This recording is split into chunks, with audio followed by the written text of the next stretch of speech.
Assalamualaikum warahmatullahi wabarakatuh. Sebelumnya perkenalkan nama saya Diajeng Widya Kartika dari tingkat 1A, Sarjana Terapan Promosi Kesehatan.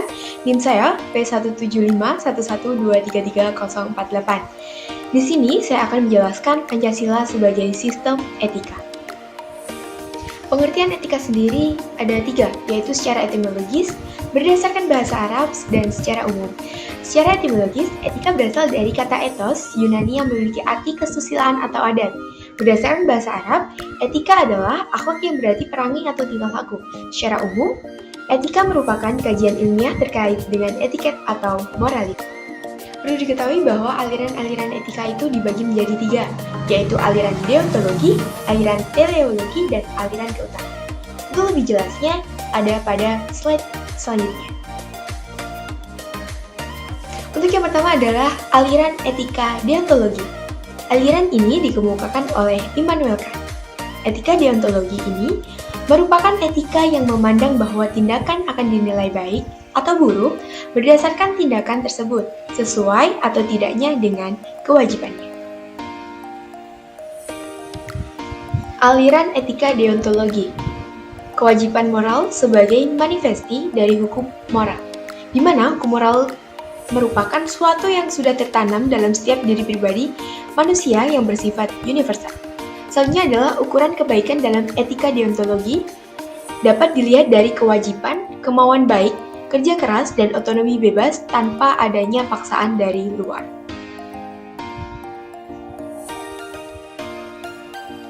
Untuk yang kedua ada aliran etika teleologi, di mana aliran ini dikemukakan oleh Christian Wolff.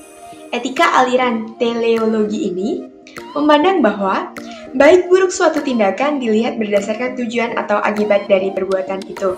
Bahkan beberapa kewajiban mendapatkan toleransi untuk tidak dipenuhi. Etika ini memiliki 2 golongan, yaitu egoisme etis dan utilitarianisme. Yaps, di sini saya akan menjelaskan golongan yang pertama dari etika teleologi, yaitu egoisme etis. Di mana pada egoisme etis ini, tindakan yang baik adalah tindakan yang berakibat untuk pelakunya.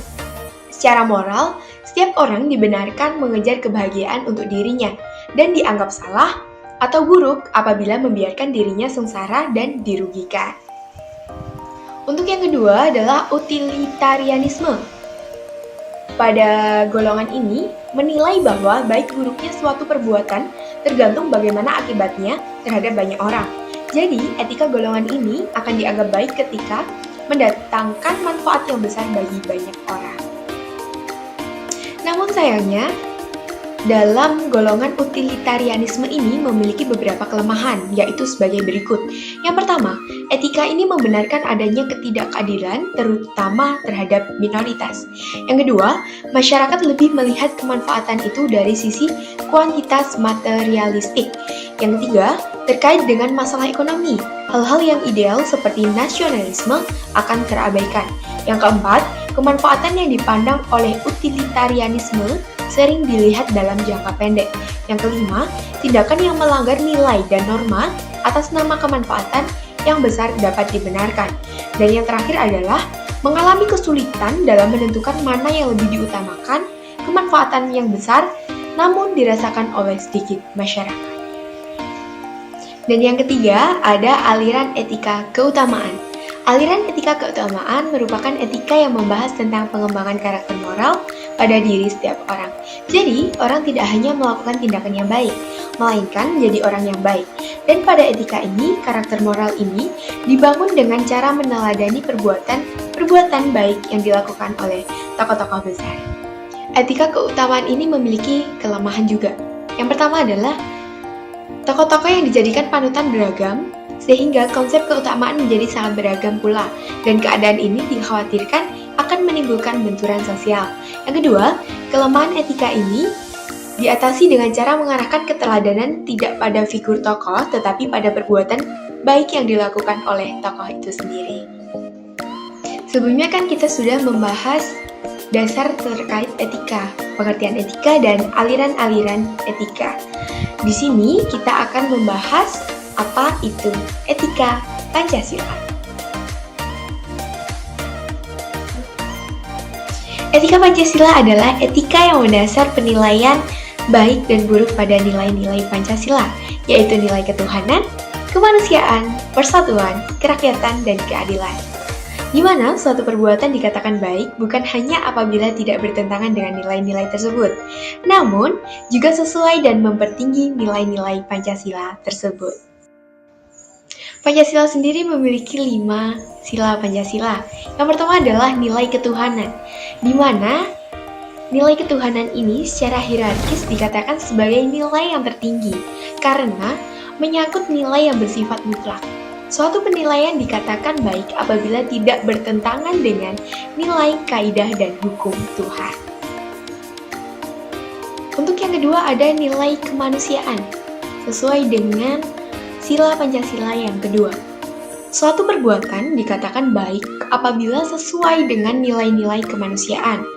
Prinsip pokok dalam nilai kemanusiaan ini, Pancasila adalah keadilan dan keadaban. Untuk nilai Pancasila yang ketiga, ada nilai persatuan, di mana suatu perbuatan dikatakan baik apabila dapat memperkuat persatuan dan kesatuan. Selanjutnya ada nilai kerakyatan. Dalam kaitan dengan kerakyatan ini, terkandung nilai lain yang sangat penting, yaitu nilai hikmat atau kebijaksanaan dan permusyawaratan. Kata hikmat atau kebijaksanaan berorientasi pada tindakan yang mengandung nilai kebaikan tertinggi, mencari kebaikan. Pandangan minoritas belum tentu kalah dibanding mayoritas. Untuk yang terakhir adalah nilai keadilan. Nilai keadilan sosial diarahkan pada konteks sosial. Suatu perbuatan dikatakan baik apabila sesuai dengan prinsip keadilan masyarakat banyak. Dari penjelasan-penjelasan yang telah saya sampaikan, dapat disimpulkan bahwa Pancasila dapat menjadi sistem etika yang sangat kuat, karena nilai-nilai yang ada tidak hanya bersifat mendasar, namun juga realistis dan aplikatif. Dalam kajian aksiologi, nilai-nilai Pancasila merupakan nilai-nilai ideal yang sudah ada dalam cita-cita bangsa Indonesia, yang harus diwujudkan dalam realitas kehidupan. Menurut Noto Nagoro, nilai-nilai tersebut merupakan nilai yang bersifat abstrak, umum, dan universal, yaitu nilai yang melingkupi realitas kemanusiaan dimanapun, kapanpun, dan merupakan dasar bagi setiap tindakan munculnya nilai-nilai lain. Contohnya, nilai ketuhanan, yaitu nilai ketaatan dan nilai toleransi, nilai kemanusiaan, nilai penghargaan, dan nilai kesusilaan, nilai persatuan, nilai cinta tanah air, dan nilai pengorbanan, nilai kerakyatan, nilai menghargai perbedaan. Dan yang terakhir ada nilai keadilan, yaitu nilai kepedulian dan nilai kemajuan bersama. Berikut adalah penjelasan yang dapat saya sampaikan terkait Pancasila sebagai sistem etika. Terima kasih atas perhatiannya. Apabila ada salah kata, mohon maaf sebesar-besarnya. Wassalamualaikum warahmatullahi wabarakatuh.